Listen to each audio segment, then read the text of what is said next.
Hey guys, I'm Janet on occasion, and today I'm playing another Total War Warhammer II Battle Replay. So, as you can see, I am playing as the Empire, and I'm against the Vampire Counts. So I've got a bit of, well, sort of Grim in the Grave DLC sort of thing going on. You see, I've got no Regiment of Renown, which is very rare. Very rare that I don't do that. But I do have Voltmar. Alright, so Voltmar, fantastic against Vampire Counts. All those AoEs are great for clearing out a load of fodder, if there's a load of fodder. And his magic attacks and his fire damage, both incredible. So the magic damage can obviously help just absolutely butcher any ethereal units. And so can Banishment and Grand Soulfire. They'll really help against ethereals. And the fire damage is great against Vargolfs, Crypt Horrors, you know, anything that's got regeneration. That'll really help. And he's sturdy as hell and he regenerates, which is great. So I mean, you don't really have to bring a life wizard, so you don't have another sort of spellcaster you need protecting, you know. So it's pretty good. So also you can see I've got a couple of great swords in the front. I do need something that can cleave through, you know, a lot of infantry and, you know, hold up against Graveguard. I've also got some just standard swordsmen on the edges, as well as spearmen with shields. So the spear with shields are going to be guarding the flank, and also some at the back for any rear charges. I've also got these Knights of the Blazing Sun. Again, the fire damage going to be really useful. But these guys are pretty great, just generally. They've got a lot of armor, and yeah, they're just very formidable, to be honest. They hit very hard, and that fire damage definitely helps against a lot of units. So I'm basically going to use these guys in support, just to hit anything that, you know, I sort of need. As a hole emerges, I can charge in, or protect the, you know, the back. If there's a lot going on, I can keep these guys and have the spear support. Also here you can see I have a Bright Wizard, so even more fire damage potentially, which is great. Also, not a lot of big armor for a lot of the units in the front line, apart from the Graveguard. So, you know, if there's a lot of Crypt Ghouls or Zombies or Skeleton Warriors, yeah, the Burning Skull's going to do a lot of damage. So that's going to be pretty good, and obviously they look fantastic, so gotta love a Bright Wizard. Also, Flaming Sword of Ruin is going to be my ace in the hole here. So you can see here, you know, it adds plus 25% missile damage, and adds magical and fire damage. Okay, it does add magical damage, and that is what makes it superb against the Vampire Counts, as well as the fire. It's basically two things that Vampire Counts don't want to be dealing with, and you can imbue a huge amount of people, you know, with those things. So, and it also works on ranged attacks as well. So, which means that all of my free company militia here, so pretty dense fire, right? 90 in a group. They're good enough in melee to fight off zombies. If we look at their stats, you know, 28 and 25 melee attack and defense, that's pretty great. And they have 17 missile damage. That's going to go up to about, what, 22? Something like that. And it's going to be fire and magic. So suddenly they're going to be able to kill ethereals and regenerating units really well. So Vargolfs will just get melted. Which is great, and ethereal units, they'll be able to shoot everything, which is great. So that's going to be fun. So this is very textbook army against Vampire Count. It's got all the tools you need, you know, it's enough armor piercing infantry stuff to deal with, you know, Graveguard and things like that, and just a load of overwhelming amount of fire here. But these guys will hold up in melee as well against all but the better, you know, better infantry. So that's going to be pretty great. So really fun build. I really like this, and I want to use it more often, because I don't often use Empire, but mainly it's because I don't often see the Vampire Counts anymore. So speaking of the Vampire Counts, here you can see he's got a mix of Skeleton Warriors and Crypt Ghouls with some Graveguard in there as well. So very, very big, you know, varied army in the front here. He has 2 Necromancers. These guys are going to be, you know, giving good encouragement and healing to stuff, and a lot of zombie spam, which isn't too bad, because I've got the free company, which is good. So he can't just, you know, get rid of all my archers and handgunners and things, like he otherwise would be able to. So that's pretty great. Also, you can see he's got some Crypt Horrors in the back. These guys, great armor piercing. They would tear great swords to shreds, but they are such easy targets for my free company militia that I'm feeling pretty safe. He's also got some Fell Bats that are going to be a bit of a nuisance, but again, I don't have any vulnerable units in the back because I got the free company instead of the handgunners, or crossbowmen, I suppose. Also, you can see he's got some Blood Knights back there. Oh, they're led by Heinrich Kemmler as well, which is really fun. I don't often see Kemmler, so love that, even if just for the meme. It's great fun. But he will summon Krell, and Krell will be the big heavy hitter that can kill lords and heroes, so that's good fun. So very much like that. He's also got some Blood Knights in the back, so great anti-large armor piercing. These guys will be able to deal, you know, tremendous amounts of damage against any knights that the Empire might bring. They are very formidable. You drop an Invocation and a Heck on top of them, and they're going to outlast stuff like Demigryphs and things, you know, with very little support. So, pretty cool. Also, Vanguarded. I always forget Hex Wraiths can Vanguard, but how cool is that? So, Hex Wraiths and Dire Wolves. So, the Dire Wolves are obviously going to be great, again, at harassing the back line, rear charging. They're going to do well against state troops, to be honest, on a rear charge. They're going to cut through a lot of them. Great for chasing fleeing units. And the Hex Wraiths, they've got great armor piercing, and they're just very scary. You know, the fire and magic damage as well.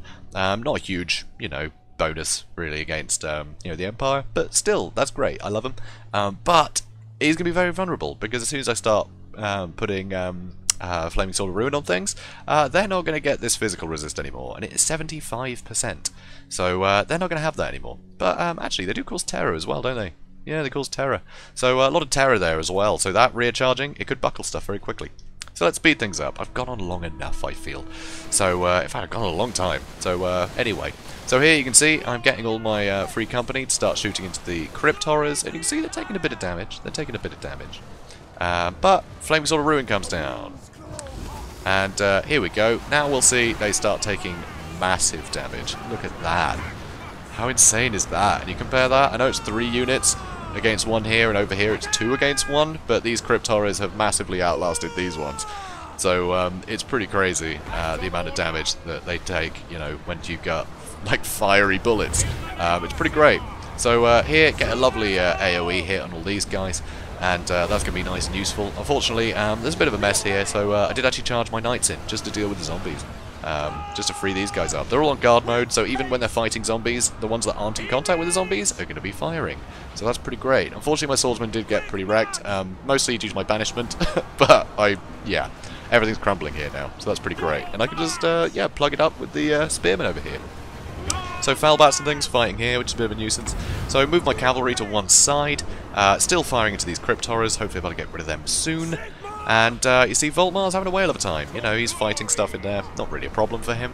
But here, very sneakily, he managed to get hold of me here, and I do not appreciate this one bit. That is not fun for me. That is not fun for me at all. Luckily, still got my Bright Wizard, you know, Flaming Sword of Ruin, that's going to be useful. So I'm moving my Free Company Militia here, and I've actually got another unit here, which I'm going to try and pull out. But I'm going to try and shoot into these guys. So I turned these 2 around as well, so they're going to be shooting into these guys. But I need to get a Flaming Sword of Ruin down on these guys quickly, because the Blood Knights and the Hex Wraiths and the Dire Packle in here are going to really mess me up. So here we go, Flaming Sword of Ruin. All my Knights of the Blazing Suns, they now have magic attacks as well, and you can see these Hex Wraiths are already suffering so badly. So, and these guys, just with the magic attacks, I love it. So these guys are getting just killed to bits. Here you're going to see a Wind of Death comes in, and honestly, it just grazes a few units. I didn't keep my guys in a big straight line for him. I made it very difficult for him to, you know, get a good spell off like that, which is something you really got to watch out for, because, yeah, an overcasted Wind of Death can kill an entire front line. If you line up nicely. And here I'm also shooting into the Blood Knights now. Although they don't have a lot of AP on their missiles, they are shooting 90 at a time, so it's definitely going to help my cavalry, you know, face these guys. I also sent Voltmar to go chase the Hex Wraiths, because he's also got magic damage, just as standard, which is pretty great. The Free Company Militia here, still firing, still fighting. Here I use a Burning Head, knowing that my Great Swords have a fair bit of armor, so they're not going to take as much damage from that as the enemy will. And you'll see, suddenly, their infantry are pretty crushed here. And the Necromancer just on foot is not going to hold up well against the Great Swords. There's no support. Those Necromancers are going to get killed very quickly. So another Flaming Sword of Ruin here. You see my Spearmen here are actually managing to hold out against Skeleton Warriors pretty happily. Here I am actually losing a lot of my Free Company to Graveguard, as you'd expect. But I've got all these guys now lined up at the back. They're firing into these ones. They're firing into here, into the sides. They might be able to get, you know, the benefit of their shields there. It's hard to tell at this angle. So use another Banishment. And, you know, I didn't really mind about the Spearmen, I just wanted to hit these guys, because I had it. And here, I was about to shoot a Fireball into that Necromancer. Oh no, that was into Krell, I think I was aiming for. Yep, I was aiming for Krell, try and finish him off, but yeah, he called it quits at this point. Because, guys, this army is pretty textbook, honestly. It is pretty good against vampire counts. It's definitely a fun one. I mean, it's just got all the tools. I know this is sort of, you know, back to basics, but frankly, we haven't really gone back to basics in a long time on this channel. We've been playing with a load of memes and stuff, but, I mean, this is just a really reliable build against the vampire counts, and I absolutely love it. Because vampire counts, they rely a lot on their monsters, right? And they're ethereal units. But their monsters have no armor for the most part, and their ethereal units, there we go, got there eventually, are just going to take a load of damage from magic damage. So if you're able just to give magic damage to anything they're fighting, they will lose against whatever they're fighting, and that makes it next to impossible. So really, you got to snipe out that Bright Wizard straight away if you want to make sure you don't suffer a load of casualties like that. it makes it very tough, because, you know, I could have protected him fairly well. I mean, I kind of just kept him on the edge. It was a bit dangerous to have him where he was, but, you know, I had the Knights of the Blazing Sun that could react. What would have been great, charging the Blood Knights that aren't going to suffer any more than they otherwise would, you know, from the fire and the magic. Charge them in to pin down the cavalry, you know, be a juicy target, use Invocation and a Heck there to make him feel more, you know, confident, keep him in the fight longer, and then you summon Krell with Heinrich. You know, you summon Krell on the Bright Wizard and you chase that guy down. Because Krell will be able to kill a Bright Wizard in like 3 hits, right? Just Bright Wizards are very flimsy. So just hit them really hard, you know, with a big old Krell. That's what he could have done there, just to eliminate that. And suddenly his Hex Wraiths, all he would have had to do with the Hex Wraiths is keep them away from Voltmar. You know, anywhere else he would have been fine. Obviously I could drop Banishment on him and things like that, but he would have been a lot safer. So I think it would have been pretty good. But, you know, this, like I said, it's just textbook. So I absolutely love it. So Free Company, they don't get a lot of use, but here they are just spot on, because they do not need that armor-piercing damage to really mess up things like Crypt Horrors. I mean, look at that, 0 and 5. That's a lot of money spent, you know, for very little gain. And that's all because they will shut them down with fiery bullets, which is a lot of fun. So guys, anyway, if you enjoyed this, please do comment, like, and subscribe, and I will see you in the next one. Have a good day, guys.